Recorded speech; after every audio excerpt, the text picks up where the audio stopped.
Every day after work, I secretly took 2 steel plates from the company and cut them into the same size. Then I hid them inside my suitcase, avoided the cameras, and placed the plates inside the ceiling. After 3 months of preparation, I finally collected 100 steel plates. I wrapped the plates with bandages and tied them tightly to my legs, then covered everything with pants. The remaining plates I hid inside my clothes. When I put on my shoes, my body suddenly floated up.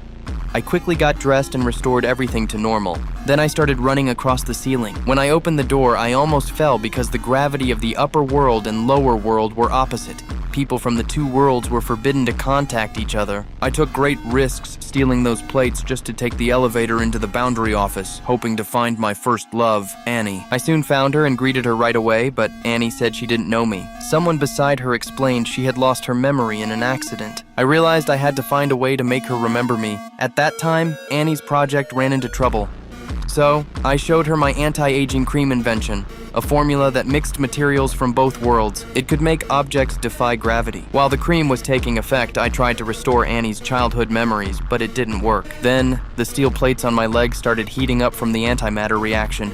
I excused myself to the restroom and used tap water to cool my body. Suddenly, someone entered, so I pretended nothing happened. But when I tried to pee, I saw my urine flowing upward toward the ceiling. It hit the smoke detector, so I had to take the elevator back to the lower world. Even though I was badly burned, I didn't give up on finding my girlfriend. When I was planning my next move, my boss sent me a report ordering me to hand over the anti-aging cream formula for mass production. To pressure everyone, the company decided to fire 50% of employees. Those who couldn't contribute would be dismissed. My friend Jimmy was fired because he was too old. Before leaving, he gave me a gift. When I lifted the box above my head, I found a security pass inside. That would be very useful. Then Annie suddenly called. I apologized for leaving without saying goodbye and invited her to lunch. So I used the same method to enter the upper world again and passed security with Jimmy's card. The buildings here were magnificent. Resources from the lower world were sent up through trade elevators. I didn't have time to admire them. Soon, I arrived at the restaurant and met Annie again. She was curious why we worked in the same company yet had never met before.